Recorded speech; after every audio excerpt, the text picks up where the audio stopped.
কোনো ভূমিকম্প না আর কোনো ঘূর্ণিঝড়ও না। নেপালে হঠাৎ করে সকাল 8:30 থেকে 9টা নেপালের রাসুয়া জেলার রাসুয়া গোধি মানে যেটা হচ্ছে নেপাল এবং তিব্বতের সীমান্তর কাছাকাছি এলাকায় হঠাৎ করে মৃত্যুপুরী নেমে এসেছে। যেটার কারণ হলো প্রথমে ধরা হয়েছে ভূমিকম্প, কিন্তু পরবর্তীতে জানা গিয়েছে এটা হচ্ছে হিমালয়ের হিমবাহ ধসে পাথর এবং কাদার একটি বিশাল আকারের ধস, যেটা একটা জনপদকে ধুয়ে দিয়েছে, যার ভিতরে আমরা একটা ভিডিওতে দেখেছি অনেকগুলি সেতু শুধুমাত্র এই কাদা পানির ধসের সাথে ধুয়ে এসেছে।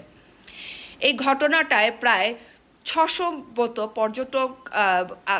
মতো পর্যটক নিখোঁজ হয়েছেন, যার ভিতরে যুক্তরাষ্ট্র, যুক্তরাজ্য, অস্ট্রেলিয়া, জার্মানি, কানাডা এবং এরকম 27টি দেশ, এবং সবথেকে বেশি ভারতের তীর্থযাত্রী ছিল।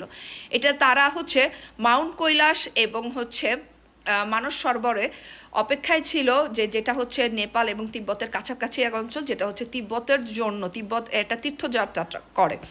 সেখানে হচ্ছে তারা অপেক্ষারত ছিল। ওই অবস্থায় হঠাৎ করে ভোতেকাশী নদীর পানি বেড়ে বা যেখানে হচ্ছে কাদা এবং হিমবাহ এসে পুরোটা পুরো ধুয়ে নিয়ে গিয়েছে এই জনপদটাকে। তাতে প্রায় 600 জন পর্যটক এখন পর্যন্ত নিখোঁজ, যার ভিতরে 341 জনই বিদেশি।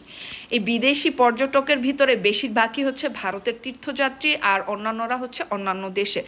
নেপালের সরকারের পক্ষে এমনটা একা উদ্ধার কার্য সম্ভব না, তাই নেপালের সরকার তার প্রতিবেশী 2টা দেশ, বিশেষ করে ভারত এবং চায়নাকে কাছে সাহায্য চেয়েছে উদ্ধার অভিযানে। এবং এই উদ্ধার অভিযানে নেপাল সরকার ঘোষণা করেছেন একজন প্রাণ বেঁচে থাকা পর্যন্ত তারা উদ্ধার অভিযান চালাবে।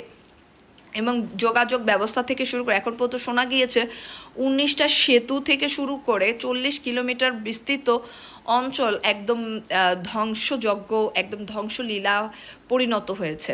কাদা পানি, এবং এটা ছিল কাদা পানি, ঘন কাদা পানি এবং হচ্ছে শিলার একটা মিশ্রণ, যেখানের ভিতরে বা যেটার ওই স্রোতের সাথে যারা আসছে তাদের ভিতর বেঁচে থাকার সম্ভাবনা খুবই কম। যদি পাহাড়ের খাঁজে বা অন্য কোনো গুহার ভিতরে আশ্রয় নেয়, হয়তো সম্ভব তাদেরকে উদ্ধার করা, যেটা নেপাল সরকার ঘোষণা করেছে। এবং নেপাল সরকারের একটি জাতির উদ্দেশ্যে ভাষণও ছিল কাল।